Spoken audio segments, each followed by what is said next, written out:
I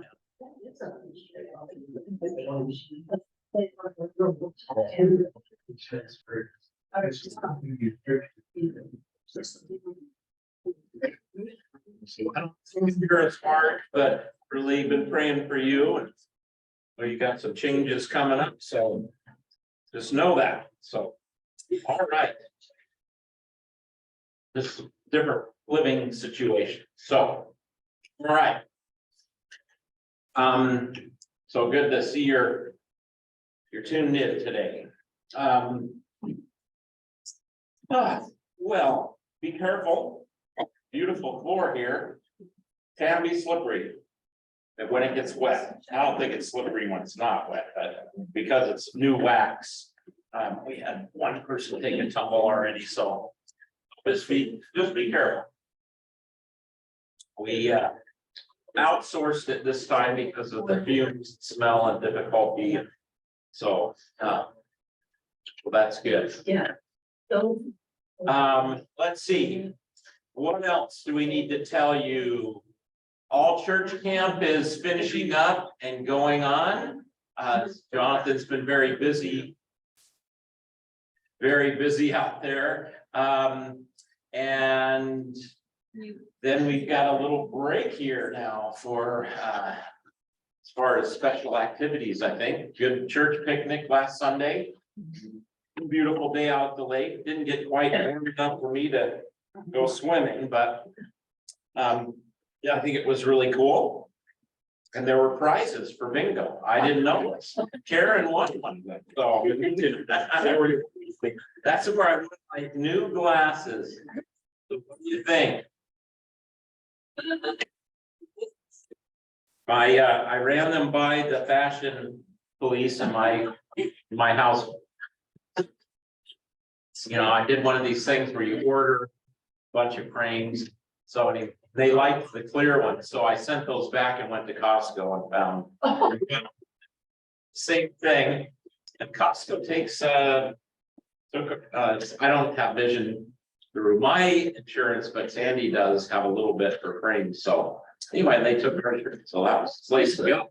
So I got some new glasses. The other ones, you know, they just bend too easy. I like the lesser, like a big, anyway. So we tried these clear guys. I guess it's the style.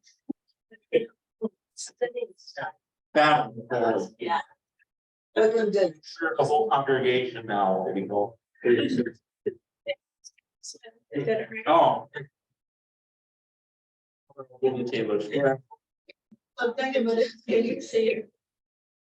I actually like them better because there's a little bit more correction here.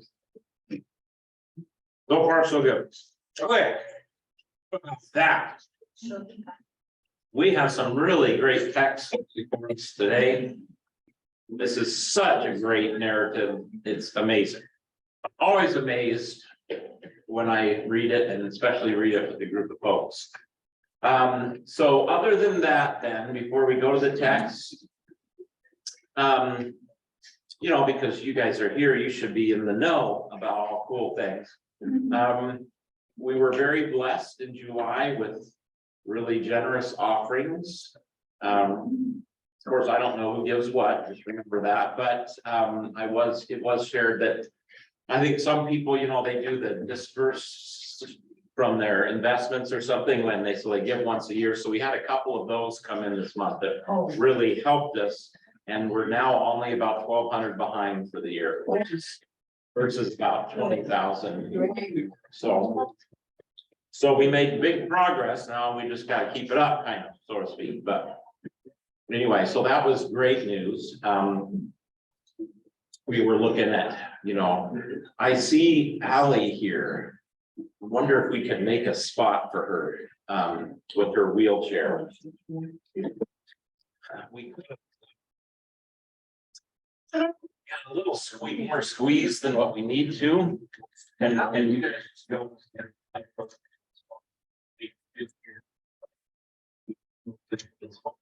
Stephanie, you relocate over here this year, because that would be a good spot for her, I think.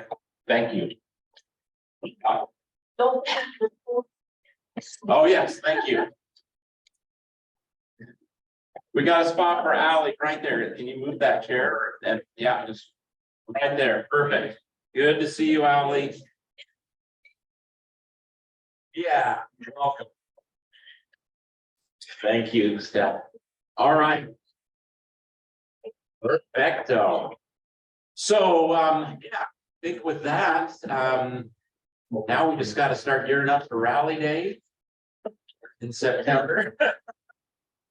I'm sure enjoying this nice Washington weather, soaking it in, getting a little breather here. All right, so I think anything else from you guys? Any questions, comments? Oregon is still slated to be here like the 20th or 21st of August. So we're not doing the, big concert though for a month or so, just so that, we can get all the bugs worked out, all of that. Oh, we also are, and I can share with you that we are having, Justin's starting a concert series one Friday each month. And the first one I think is in September is cellist, renowned cellist. And then we're going to, of course, do an organ concert. I think that would be the first one in October, and then we have others lined up. And so we're hoping to have like a potluck and then a concert on Friday nights, once a month. That's Yes. what I was gonna mention. Yes. Potluck, it's gonna be from 6 to 7, and then 7 starts the show. Yep. Perfect. Yeah, love it. So I'm excited for that. That'll be a neat addition. Okay, that is enough current events. And It's free. and it's free. And I think, and the quality is going to be really, really top notch. So except for when Pastor Bill gives, no, I'm just kidding. I'm not going to be a featured. Okay. We left off with a bunch of kids being born. And so with that, let me say a prayer and we'll get rolling. We're about at Genesis 30, we'll say we're going to pick up at 22. So, but let's pray and ask the Spirit to be with us. Gracious and loving God, we give thanks that as we read your word together, you promise that you are with us. So let your word do its work. Give us your Holy Spirit, indeed, that we encounter you in this amazing story in Genesis. And we pray this in Jesus' name. Amen. Okay. All right. So where to start? Well, let's start up at 19. And we read some of this last week, but just to set the context. And Leah conceived again. So remember that we've got Leah and Rachel both, not being able to have kids and then being able to have kids, and some jealousy and whatnot between the two. And then they both are miraculously given the ability to have a child, but then they also, just like their mother before them, or took matters in their own hands and gave their maidservants to, and so the 12 tribes all get kind of born into existence. Surely the part of this Genesis story is to let these tribes of people know, hundreds and hundreds of years later, of course, where they come from. But there's way more to it than that, obviously. So if we pick up here at 19, and Leah conceived again, and she bore Jacob a 6th son, rather important son. Then Leah said, God has endowed me with a good endowment. Now my husband will honor me because I have borne him 6 sons. So remember how Leah's just wanting to have, her husband's love, but it just isn't quite there. So she's, now I've given him 6 sons. Surely he's gonna do that. And we hear the birth of Dinah, which of course will become important later on.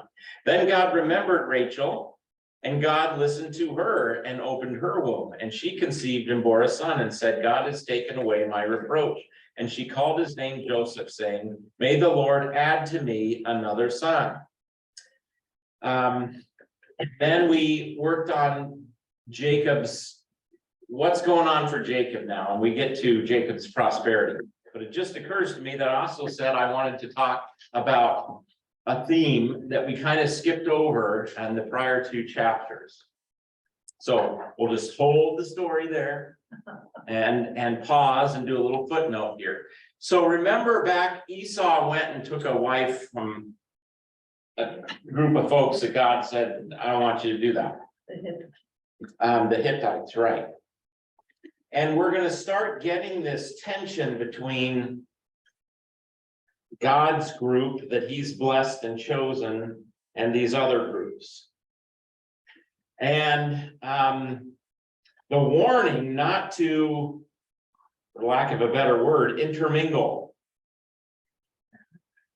And typically we would say the concern about this is that because these people worship other gods and have other values and whatnot, that it's going to kind of water down or change or, you know, for again, lack of a better word, corrupt the view that Yahweh is trying to put forward here. And this is a tension that will now run all throughout the Old Testament and go right into the New Testament.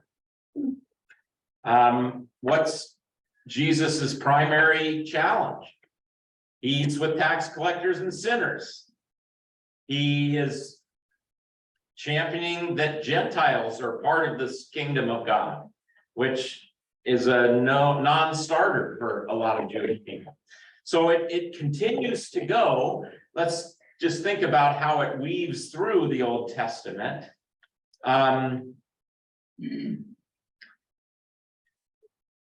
You see that once Israel comes back into the land, they've got all these fights with the Canaanite gods and that are fertility gods called Baals and Asherah and Baal. And the big preeminent story comes from Kings, where Elijah has a big battle with Jezebel. You remember Jezebel and Ahaz? Ahaz is the northern king. This is after the two kingdoms have split up, and he marries Jezebel, marries, you know, a wife of that's a Canaanite and worships the Baals and stuff. Not supposed to do that, but he did it. And so you get this war between the Canaanite understanding of God and gods and the monotheistic, if you will, belief in God. And Elijah says, you know, they have this big duel. We looked at this in our pre-Israel trip because one of the first places you go is Mount Carmel, where this battle is held. And, you know, it's like a duel at the OK Corral. And of course, Elijah wins in this duel and puts to death all the prophets of Baal, and the prophets of Baal and the Baals, the fertility gods, are shown to be powerless. Let's put it that way. And you know, so there's a phrase in there: how long will you go limping after two gods or two directions? You know, you're being torn. You can't have your cake and eat it too, as my mom would say. I don't know why. I don't know where that phrase came from. If you have cake, why wouldn't you eat it? You know, I mean, but I've never understood that idiom. But nonetheless, I know what it means. You know, you can't. Sometimes you have to choose. You can't have it both ways. And when it comes to the Old Testament and the worship of God, what's the first commandment? No other God, right there. Yes, perfect, Ally. So, so there's a tension though, isn't there? Because what's the blessing of Abraham and Sarah? What's the covenant God made with them? What's going to happen through them? All nations shall be blessed through you. So even though there's this clear direction in many times where God says, don't intermingle with these other folks, and even in the holy war stuff, it's like you're wiping out some of these groups. The mission is still to them. So you see the tension that I'm kind of trying to develop here? It's like they're our mission field, but yet we got to be careful not to be too led astray. I think this is something that we live with today. How much of our culture, we can't be separate completely, otherwise they're not our mission. How much do we, do you go to the Taylor Swift concert? I don't know. No, I'm just kidding. I'm gonna throw that in there.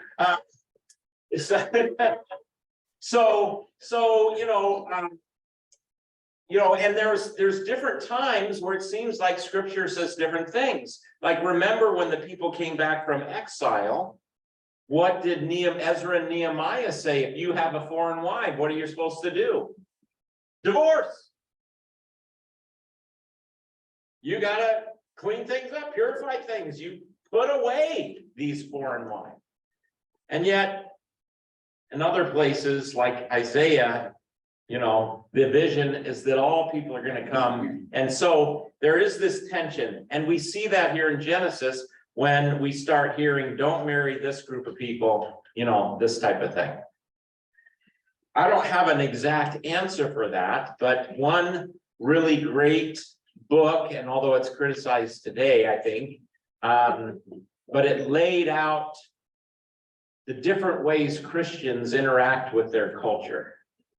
And it's called Christ and Culture by Niebuhr is the author, famous author. There's two brothers that both were famous authors. This is probably the lesser famous one. And it's called Christ and Culture, and it's a tough read, but he lays out Christ and culture, Christ or culture, Christ against culture, Christ and culture and paradox, in paradox. It's like the two kingdoms stuff that we talk about in Lutheran circles. To talk about how Christians have interacted with their culture. I grew up, and so this is more of where I'm going. I grew up in the Lutheran Church Missouri Synod, as perhaps probably all of you know. And I grew up in the more liberal part of the Missouri Synod Church, which is way more conservative than of course, the ELCA is. But nonetheless, it was maybe a more moderate voice in the Missouri Church. And what they accuse us of, not just as the ELCA, because of course our church is, different than the church-wide expression in many respects, but nonetheless, we celebrate the ordination of women and the leadership of women, and that women can have a call to preach the word just like men can. They call that syncretism. You are merging the faith with the culture. You're not, it says clearly in the Bible.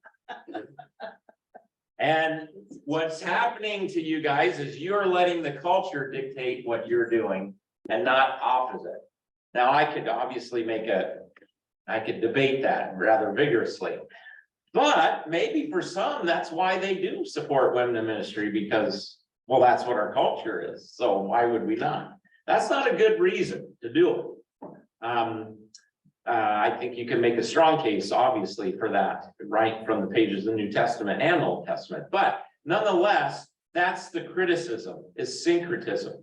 And so I bring this up just because it's an important thread that we need to be aware of as we read through the rest of Genesis. As God zeroes in, if you will, on a certain people. to bless them so they'll bless the rest of the world. And there is this tension. So much to the point where, as we talked about, Jesus comes along and he gets in big trouble the moment he starts talking about Gentiles being a part.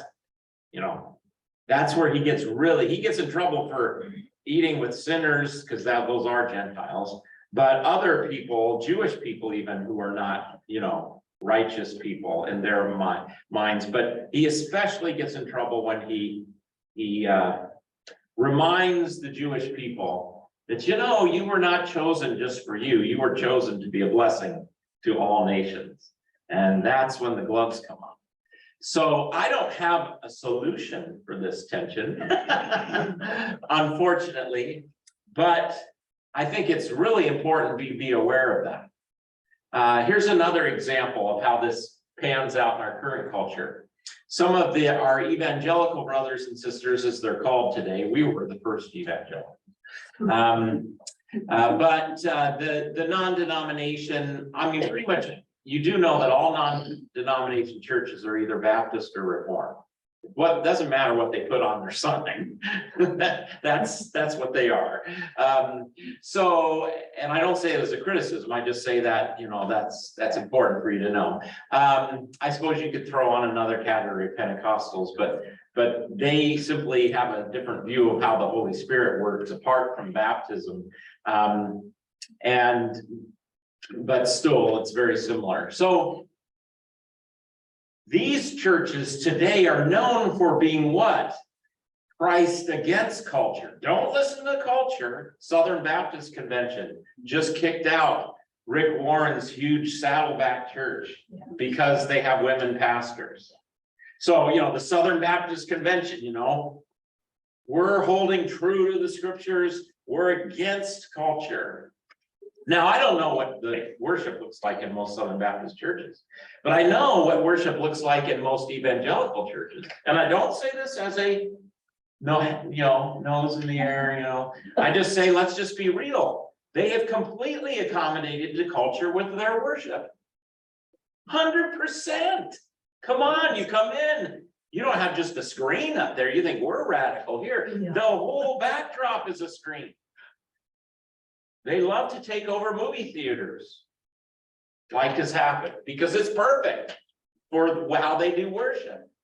It's very entertaining. You've got your Starbucks in the lobby. You got this and that, and then you have this really super great worship band that's like a concert. Really, you're going to a concert. And again, I'm not saying people aren't worshiping, because I've been there and I see them and they're worshiping, and thanks be to God. And then hopefully the pastor preaches the gospel, but more often than not, it's more self-help Christian work, teaching, which again, there's a place for that. But it's very simple, it's very user-friendly, boom. So these churches are known for being against the culture, and yet their worship is completely an accommodation to culture. Where we are criticized for following the culture, and yet our worship is the way Christians have been worshiping for, I don't know, for sure, at least 1,600 years, probably, 1,800 years. We can go back.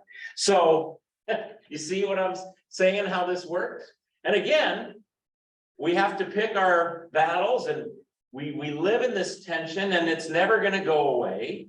I like that, but that thread is there as we read through Genesis. And I just wanted to talk about it a little bit because I didn't want to miss that opportunity.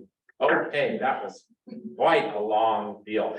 Any responses, any reactions, buts, or, yes, I think we are following the culture too in our church. I've noticed the change. Yeah. I've been here 35 years. Yeah. Like music style? Music. Yeah. The screens up above. Yes. All of that. Yes. I'm sick of it. Yeah, I understand. Yeah. But we still worship, you know, we went, when we were in Arizona, we went to a huge church, like, Yeah, and you walk in and you pick up your little thing of communion. yeah, In the peel back one. Yeah. like we used to have. And you sit down. And then you stand up for 3 songs or whatever. And they did communion, but there was really no explanation Yeah. of what it was all about. And I came out of that service, the sermon was pretty good. But I came out of there not feeling like I could worship. yeah, And when we came back home and came to church here, you always say, you know, God's the only audience. Really, Right. you know, worship. And that, there's such a big difference, really, and it's so meaningful to come to church and worship. yeah, yeah. So 2 things in what you said, and then a comment also with what Joyce meant. Thank you, Karen. Non-denominations churches believe differently than, they don't believe the Lord's Supper is a sacrament. So they're not gonna say in the night in which Jesus betrayed, Jesus took bread, because they don't want you to think something is happening. It's just a memorial. So remembrance, there's nothing is going on. So that's why they do it that way, because it reflects what they believe, just like we do. Oftentimes people who are used to the liturgical service and not being an audience, but being a participant, go, something just didn't happen for me. Now, that's not true for other people, because they're participating and they're used to that or whatever. So they often feel that way about our service. It was so heady. I didn't understand it. Sitting down, standing up, this and that. It wasn't emotional. Because those churches are designed to create an emotional experience. So yes, and again, I try and be careful because I don't want to be judgy, but I also want to point out that there's different ways of coming at this cultural question. So therefore, to Joyce's comment, we have screens now. That's a cultural accommodation, no doubt. We also we've had printed bulletins. Yeah. For years, that's a cultural accommodation. Because people couldn't figure out where to find in the hymnal, because we're trying to make guests feel more welcome.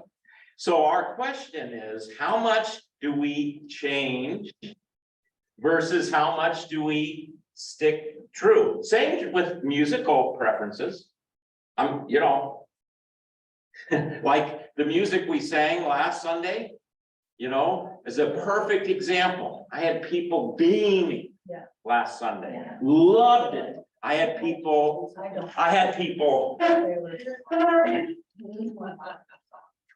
they just give me the look. So music is itself a cultural creation. You know that European organ music is not what they were singing in Jesus's day. Oh, really?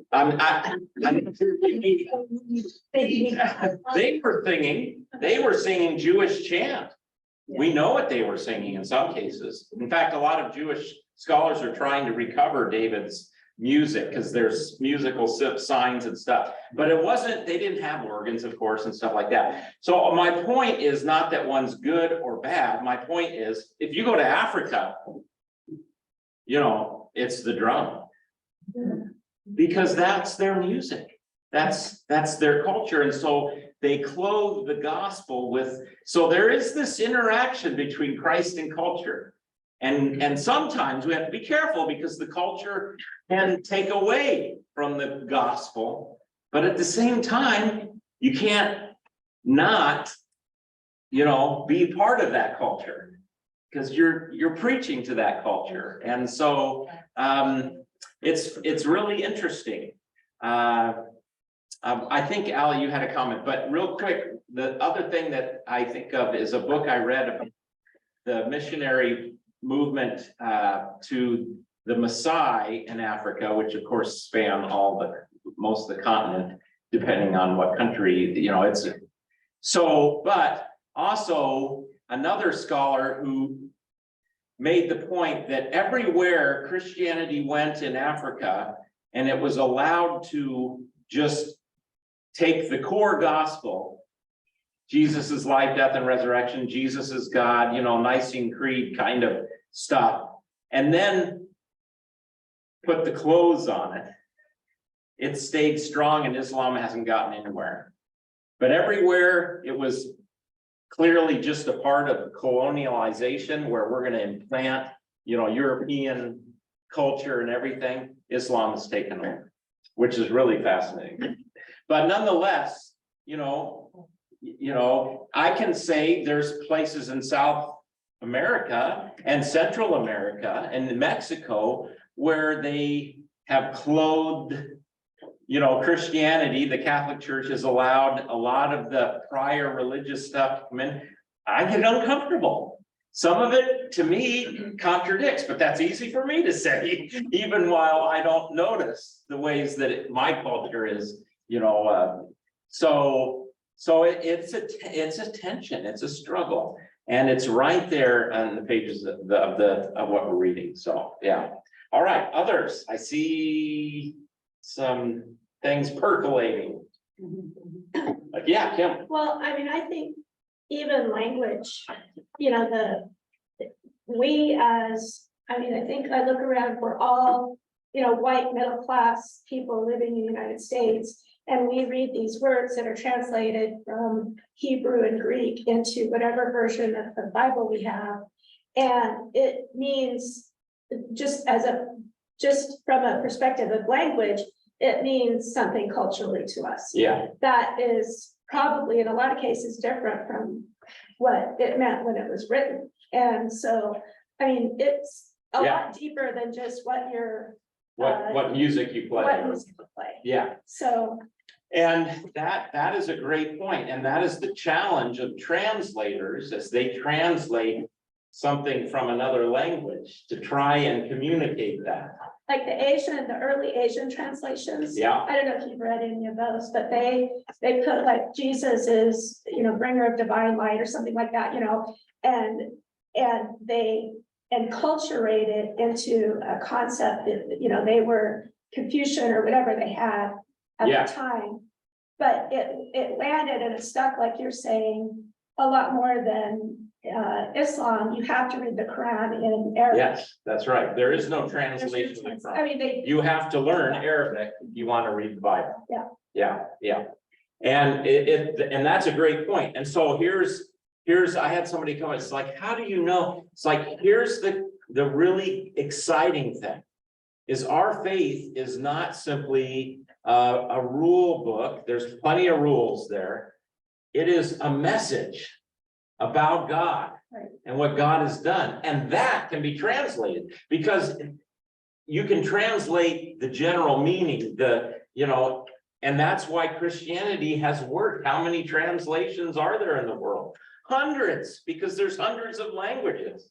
And it gets successfully translated most of the time, because the details may be difficult, but there's a core gospel that can be translated, versus Islam, for instance, that, you have to kind of take over, really. And unfortunately, Christianity has thought that was what is necessary too. But, I've always said that wasn't really Christianity. That was nations and empires, using Christianity. But yeah, please. Yeah, I was just going to say too, Catholicism is a good example, because they took, after the Council of Trent, they took the Latin Bible as their only source, and so a lot of their doctrine comes out of.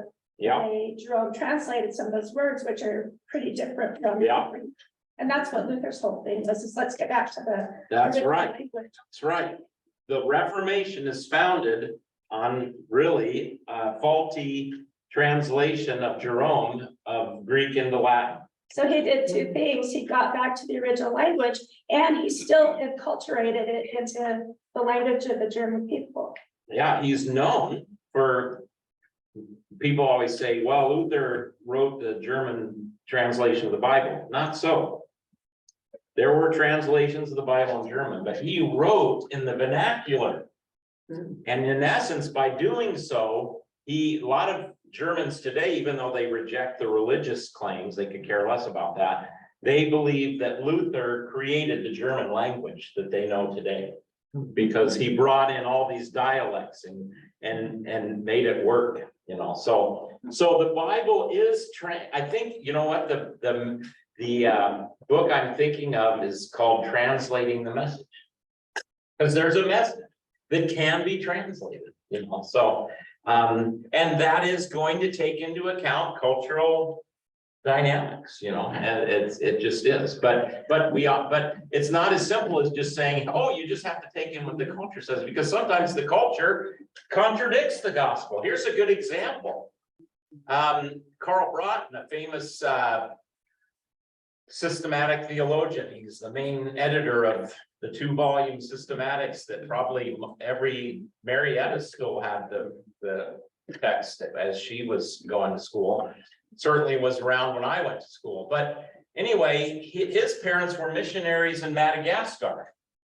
And I guess you say Malagasy people worship their ancestors.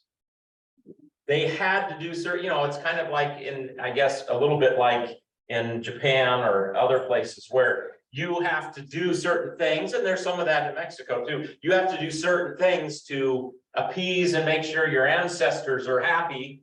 Otherwise, you're in trouble. And the missionaries came and said, you don't have to do that. That, you know, they're in God's hands one way or another. That's just another law. You believe in Jesus and you're right. You're good. Well, so now one might say, well, that was doing violence to the Madagascar culture. No, it was setting them free from something that was enslaving them. But today, many people would say, oh, that was horribly wrong. But no, it set them free from the law of having to appease their ancestors. You know, being worried every moment. Oh, something bad's happening to me. They must not be happy with me, you know, this type of thing. I don't think that's disrespectful, but so sometimes Christ is going to come and transform the culture, you know. So again, we're playing with this lovely dance that we do, and we can't escape it unless you want to be like, I don't know, the Hutterites, or, you know, that's one way to deal with culture. Set up the walls and wow, you know. And your congregation gets smaller and smaller and smaller. Right. Because you gotta have something to welcome people in, to make them feel welcome. Yeah. And the. Anyway. Yeah, and that's the tension right there. I mean, that's what we deal with here. How much of our worship service do we change so that when somebody comes, it isn't so foreign Right. that they just walk out? You know? Right. How do we do it? And this is the challenge. This is the challenge. Without also surrendering who we are, you know? So, and some churches, they call them secret churches, even different than some, you know, Baptist or other evangelical churches. They design Sunday to be completely for the guest. And then they have something in midweek for the people that have been around, because they're just trying to get people in, you know. But that's one extreme. But at the end, we can't on the other extreme say, no, we're being true to who we are, and well, if people don't like it, you know, that's the balance. Yeah. All right. Thank you for indulging me That's good. in that conversation. But that's certainly there. Going right back from the beginning. Separate, don't separate. You know, Paul in 1 Corinthians, by the way, says, hey, if you're married to a non-believer, stay married. He said that. So here, don't separate. And all right, enough of that. Jacob's prosperity, verse 25. As soon as Rachel had borne Joseph, Jacob said to Laban, send me away, that I may go to my own home and country. All right, so now he's got all these kids.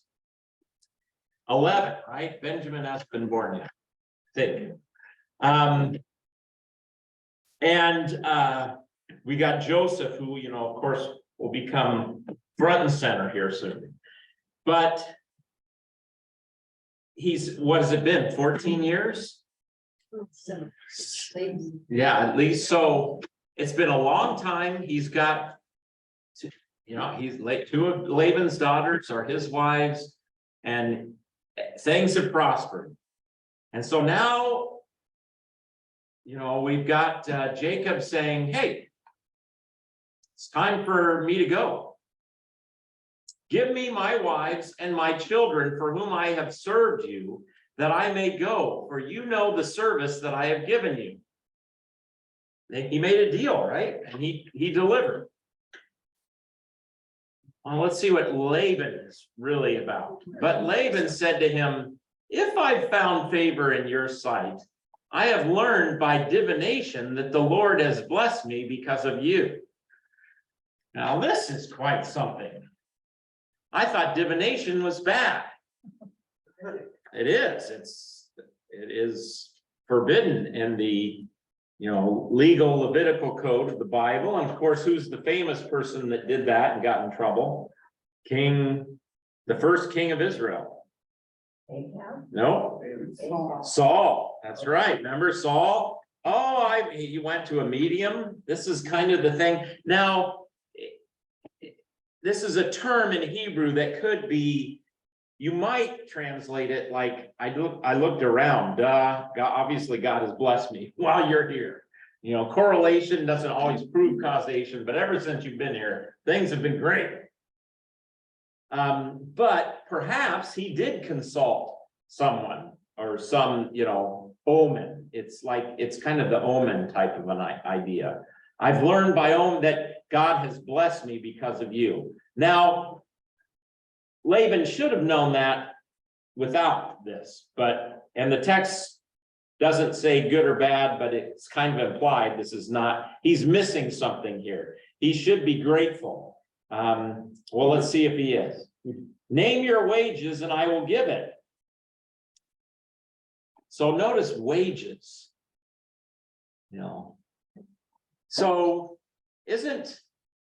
So what does Jacob say up here? He says, send me away, that I'm going to give me my wives and my children from serve you, that I may go, for you know the service that I've given you. So Jacob did what he was supposed to do, right?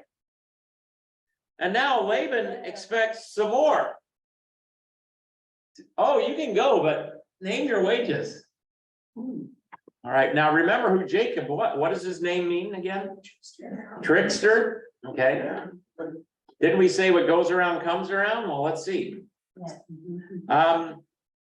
Laban said, name your wages.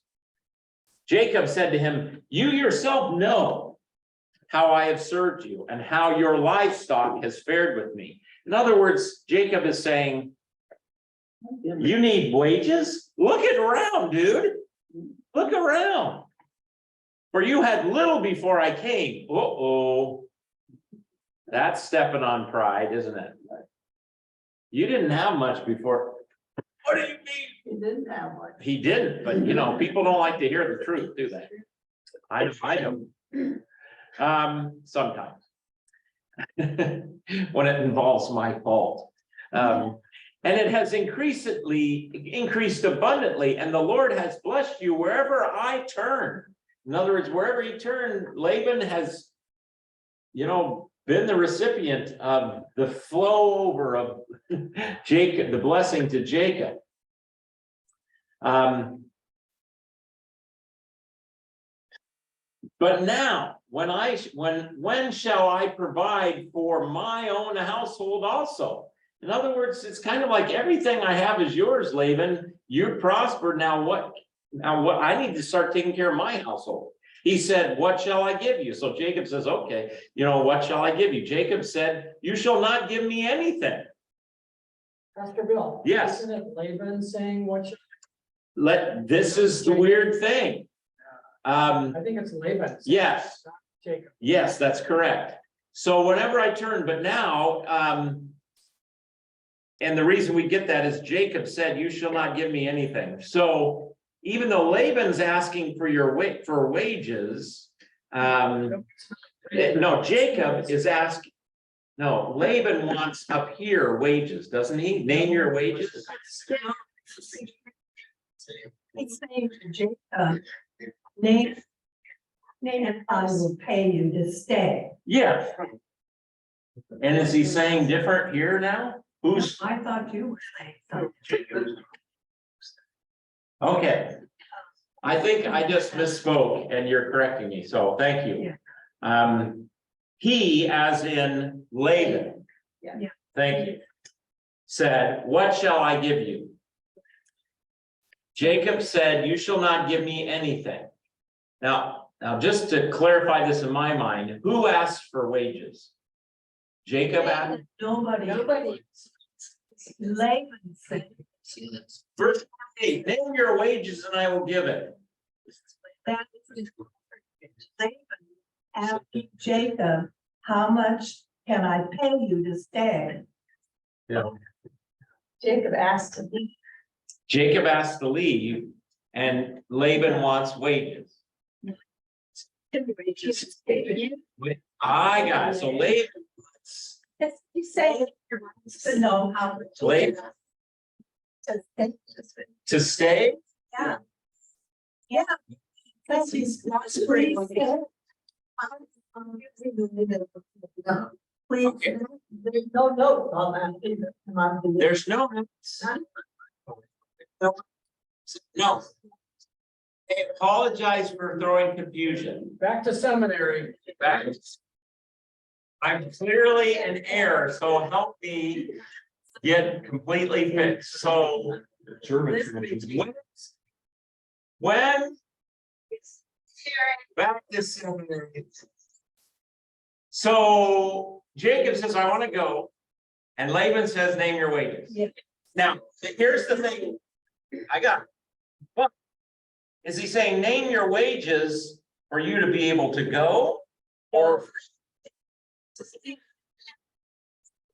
Jacob asked for to go.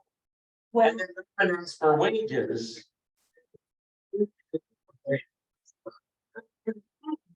if I find favor in your eyes, please stay. Laban's asking him to stay. It's all the difference. Thank you. That's where I've gone astray. So Laban wants him to stay, even though he said go. If he'll stay. So you're feeling that I'm gonna pay to stay. So Jacob then says, give me anything. You shall not give me. Right. Laban is asking him to stay, and Jacob says, you shall not give me anything. If you do this for me, I will again pasture your flock and keep it. Let me pass through all your flock today, removing from it every speckled and spotted sheep and every black lamb, and the spotted and speckled among the goats, and they shall be in order to stay. No. In order to go.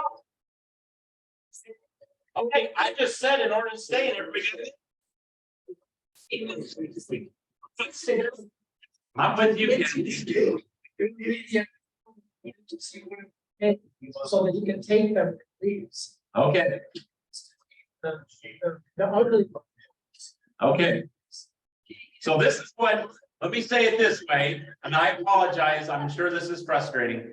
Let me say it this way. So what you're saying to me is that Jacob is asking to do this as his, Doug, go ahead, as his wages. Is For having. yes.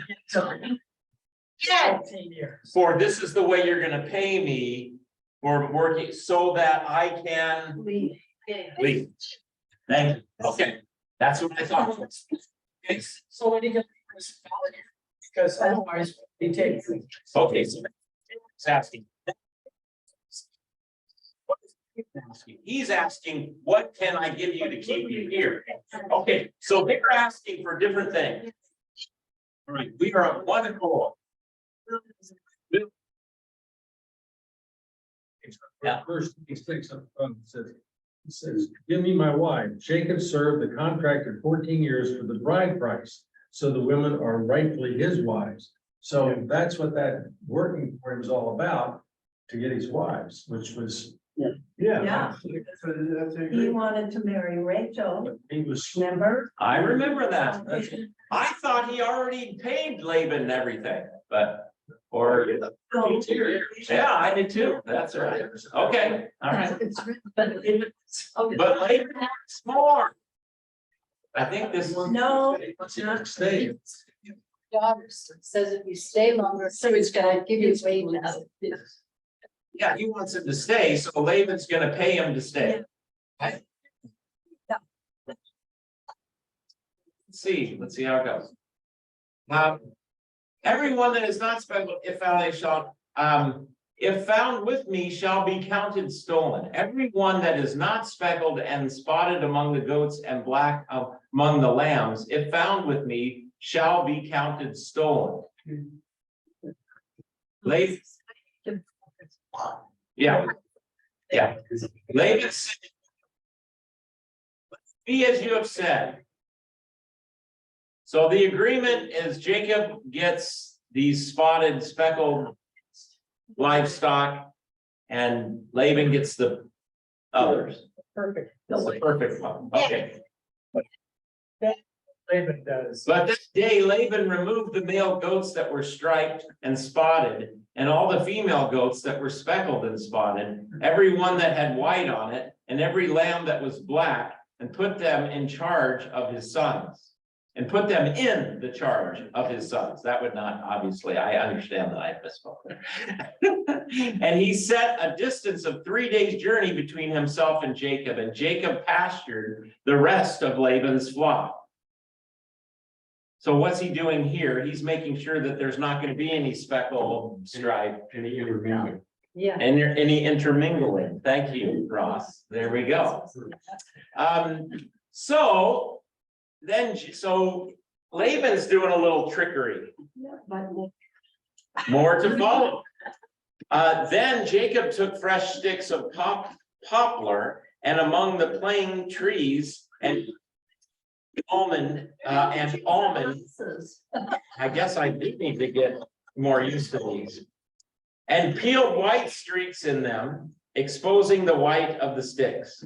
He set the sticks that he had peeled in front of the flocks in the troughs, that is, the watering places where the flocks came to drink. And since they bred when they came to drink, the flocks bred in front of the sticks.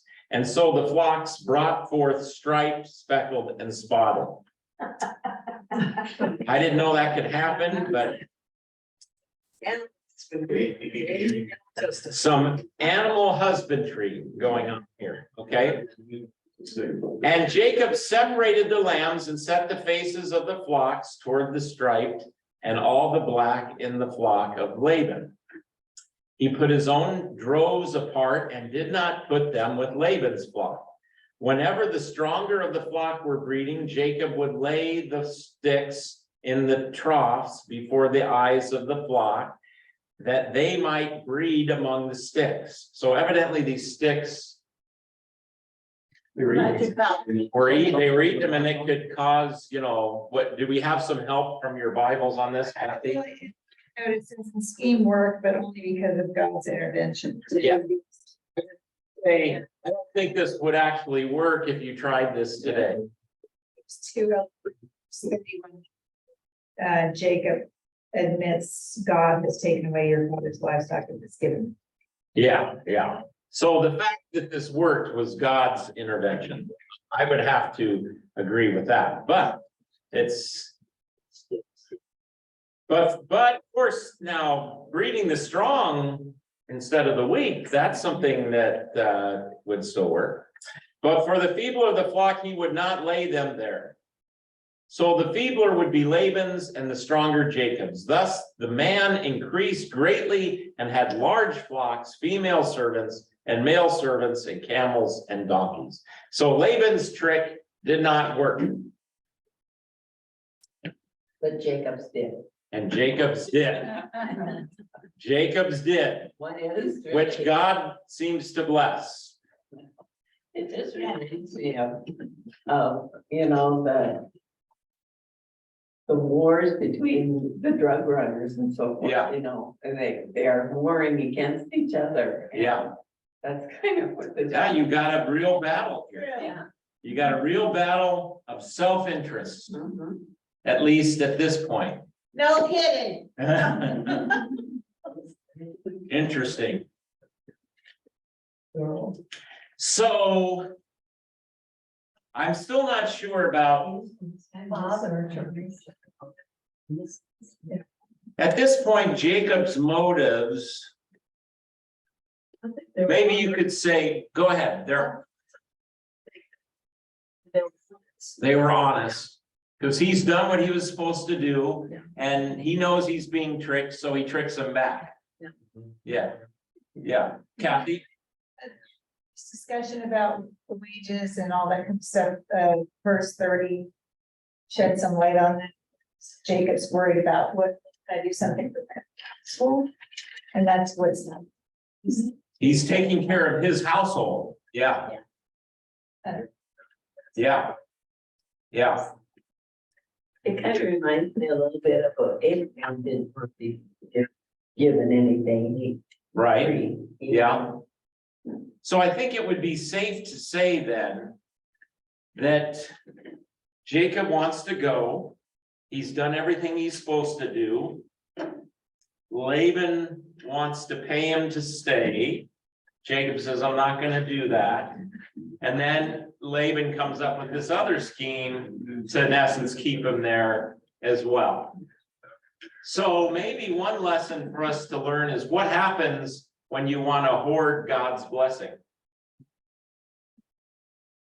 Going back to our prior conversation, Laban is going to keep it because he knows he's being blessed. He's going to keep Jacob at all costs. Doesn't go well. Yeah. All right. So now Jacob's got to go. Now Jacob heard that the sons of Laban were saying, Jacob has taken all that was our father's, and from what was our father's, he has gained all this wealth. So they're accusing Jacob of stealing. You know, that's the next step. So Laban tries to keep him around by paying him, and then by tricking him. And now, if that doesn't work, make him a villain. Make him a villain. So now the sons are saying, you know, he's a thief.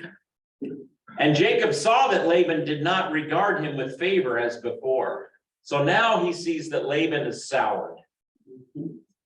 And that's what happens with the presumption of righteousness. When you don't get your way, the other person is always at fault. And it blinds you to your role in the situation. I've kind of seen this a lot in families. Seen it a lot. I've seen it in sometimes, unfortunately, in marriages. It's all their fault. It's all their fault. Yeah, but I did it because. Yeah, sure. Oh, yeah, that too. And I always try and start by having each person talk about how they've contributed to the problem. Ooh. Well, not me. Yeah, that's the challenge. That's the challenge. And it's not like I'm being judgmental. That's just being human. Look at this. This is what happens. You know, when you have that presumption of righteousness. Now every situation is different. So I'm not honing in on anybody's specific reality in any of those things. But I do know that the first step to resolving a conflict is not to talk about how the other person is causing the problem, but how you are. Yes. It's really interesting how this details of this inner family stuff. Yeah. Ended up in scripture. Yes, the details of this inner family stuff. This is God at work through all this family business. You remind me, Bill, of in Luke 15, where Jesus tells three parables: the lost coin, and then the lost son, which we call the parable of the prodigal son. But we forget that the prodigal son story was told about in response to people being upset that Jesus was preaching the kingdom and eating among sinners and tax collectors. So he tells a story about a family that's really messed up. Yeah. And I had one pastor who grew up in a very dysfunctional family, and he said, Bill, I take great comfort in that. If Jesus could bring in that dysfunctional family, he can embrace us too. And I thought that was cool. Same way here, look, God's at work in the midst of all this disagreement and conflict. We typically think God's not, no, that God's right, not causing it, but that doesn't, God is not, But if, Laban did not honor his word, he gave the word that, yes, you can. So he was the one that broke the word first. And so now, it's like, okay, I'm gonna get back at you, which is so. yeah. And then the Lord said to Jacob, return to the land of your fathers and to your kindred, and I will be with you. In other words, yes, you gotta go, because it's gonna be best. He was told to go there, and now he's told, get out. Yeah. Exactly. So Jacob sent and called Rachel and Leah to the field where his flock was, and said to them, I see that your father does not regard me with favor as he did before. And we still use that term, falling out of favor. It all kind of reminds me a little bit of the old westerns where the good guys wore white hats and the bad guys. I think in these stories, they're wearing gray. Yeah.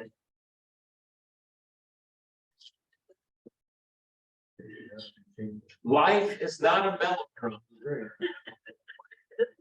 I think this, but I agree with,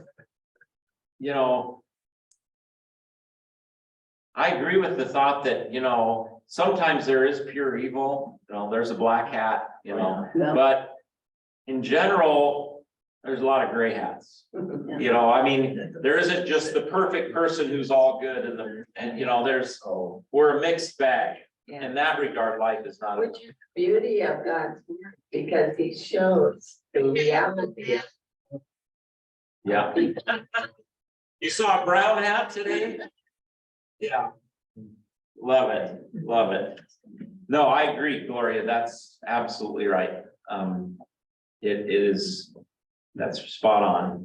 But yes, not you, but the person before you. You are glorious, though.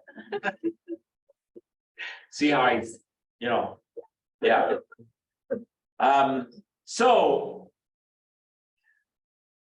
Jacob sent and called Rachel and said, hey, I see that your father does not regard me as he did before, but God of my father has been with me. You know that I have served your father with all my strength, yet your father has cheated me and changed my wages 10 times. I think that's an idiom to say, like just a lot. But God did not permit him to harm me. So God protected me. If he said the spotted shall be your wages, then all the flocks bore spotted. And if he said the stripe shall be your wages, then all the flock bore stripe. Thus God has taken away the livestock of your father and given them to me. But Jacob fixed it so that would happen. He did. Because apparently he knew that the sheep or whatever they were going to eat those peeled branches. But God did it. Kim. So, I did a little study on this. That's right, yes. And, actually that shows that there are probably two different authors for this part. So Jacob did the work. There is an Elohistic work, and now that God is involved in dreams and such, then it's a Yahwistic. Yeah. So Kim's referring to the document theory about the composition of Genesis coming from different streams within ancient Israel, and the Yahweh source where God is called Yahweh, and then the Elohist source where God is called God. And that I think Terence Fretheim is one of the scholars that really sees that difference is there. Brueggemann says don't push it too far. It's possible. But yeah, there does seem, regardless of that, I think Kim, you're perfect to say there's a tension there, isn't there? Is it Jacob's doing or is it God's doing? Is it both? How's that working? So that's a beautiful comment. And please bring in more, because I know you did a lot of work on this story going forward. So that's perfect. That is perfect. Another tension, another, like, is this Jacob saying God had favor, but yet Jacob was doing lots of plans. So again, like Gloria said, God working through the schemes and all of this stuff. All right, good, excellent. Let's see. Where did I leave off? 9. God has taken away the livestock of your father and given to me. In the breeding season of the flock, I lifted up my eyes and saw in a dream that the goats that mated with the flock were striped, spotted, and mottled. What is mottled? Spotted, yeah. Speckled, irregular, yeah. Then the angel of God said to me in the dream, Jacob, and I said, here I am. And he said, lift up your eyes and see all the goats that mate with the flock are striped, spotted, and mottled, for I have seen all that Laban is doing to you. And I am the God of Bethel, where you anointed a pillar and made a vow to me. Now arise, go out from this land and return to the land of your kindred. So this would be the Yahweh source. No, this is the Elohim source. because the God is Elohim. Oh, yeah, it's not Yahweh. I am the God of And Bethel. then Bethel is El. Yeah.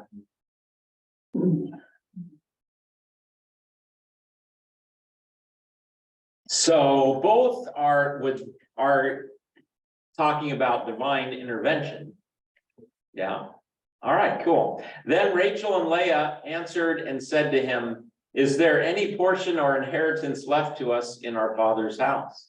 Are we not regarded by him as foreigners? For he has sold us. Wow. And he has indeed devoured our money. All the wealth that God has taken away from our father belongs to us and to our children. Now then, whatever God has said to you, do. My note says Jacob discusses the situation with his wives because legally they belong to their father's house. Because legally they belong to the father's house? I didn't know that women would even inherit. What's that? I didn't even think women would inherit. That's right. Oh, but there's always a dowry. There's a dowry, yeah. But I thought Jacob, yeah, he had to pay. He paid 7 years for each. Yeah. But a wife should come with. With the dowry of some kind, yeah. So maybe that's what's going on, maybe that's what they're referring to. But how does that strike you? All the wealth that has come to us from our father belongs to us and our children.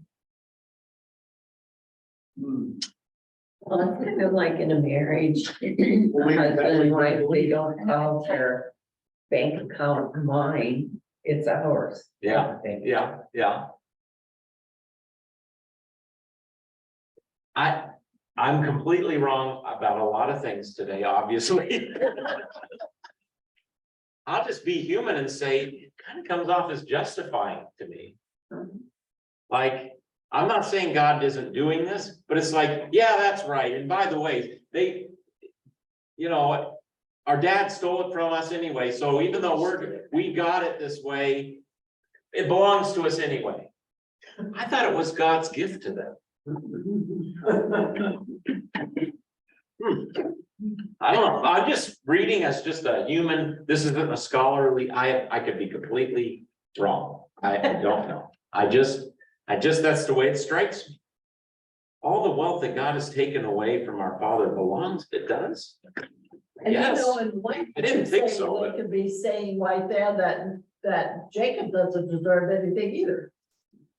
All the wealth that my father's taken belongs to us and our children. And our children, yeah. Yeah. I mean, in one sense, it's true because without Jacob, their dad wouldn't have had anything. Right. Right, yeah. So I'm not saying there's obviously some truth to it. It just the way it's. All right, so Jacob arose and set his sons and his wives on camels. He drove away all his livestock, all his property that he had gained, the livestock in his possession that he had acquired in Padan Aram, to go to the land of Canaan to his father Isaac. So that's, can you imagine? You know, you've seen the old stereotypical Western movies with the driving livestock, you know, and we gotta drive it, get them doggies. So, but you just imagine so just imagine what this scene is, this thousands of animals and all the children and everybody going.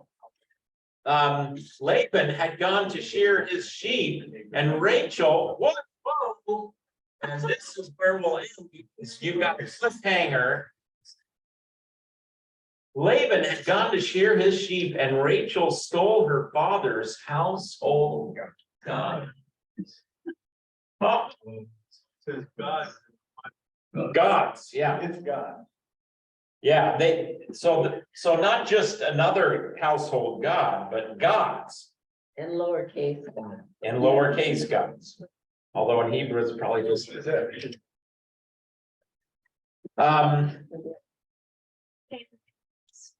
is a case study, footnote that explains. what Sure. you think. Go for it. The household gods would be small portable idols, which Rachel probably stole because she thought they would bring her protection and blessing. Or perhaps she wanted something tangible to worship on the long journey ahead. I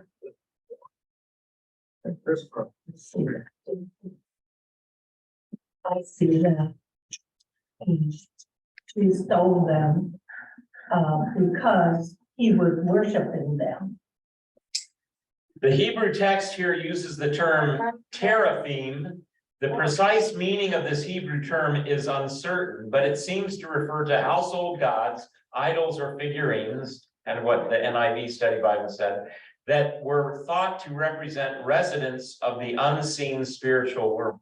The teraphim could have been used in household worship, which would have been idolatrous. However, it is also possible that they served other purpose that would not be thought of as idolatry. In 1 Samuel 19, we hear the term teraphim occurs without any suggestion of idolatry. That's another study Bible's, take at this. Oh, wait a minute, she stole. Yeah. Well, she took it without permission. Yeah. Surely they. Thank you. Yeah, this is part of our, belongs to us too. Just thought that she wanted to remember. Yeah. So I know we're at the end of time, just trying to pick a good spot to quit to get you back here next week. I won't be so confused next week, okay? I'll try. Your glasses back. I'm still gonna go back and read that text. Let's see. So so Laban and Jacob tricked Laban the Aramean by not telling him that he intended to flee. I think the bringing in of the term Aramean, again, this is going to be a group of people that become this, in the future. By not telling him that he intended to flee, he fled with all that he had and arose and crossed the Euphrates, or just river, and set his face toward the hill country of Gilead. When it was told Laban on the third day that Jacob had fled, he took his kinsmen with him and pursued him for 7 days and followed close after him into the hill country of Gilead. So Laban is not going to let this happen. He's not going to go easy. So he's going out with all of his folks. So you get the picture here. Jacob is driving his people, and here comes Laban back here. This is going to set us up for next week. Perfect. Laban was only gone 3 days and it took them 7 days to catch up with the 3 days. Yeah, 7 days, it takes, I guess they're moving pretty quickly, but God came to Laban the Aramean in a dream by night. So God comes and it tries and intervenes with Laban. Be careful not to say anything to Jacob, either good or bad. And then Laban overtakes Jacob. And that's where we'll leave off for next week. You can go on and read at home. All right, this has been fascinating, fantastic stuff. And look forward to next week. All right. Go in peace, serve the Lord. He's there. You are welcome, Ally. Yeah. Lots of experience. All right, so. Yeah. Screen. You don't. Let's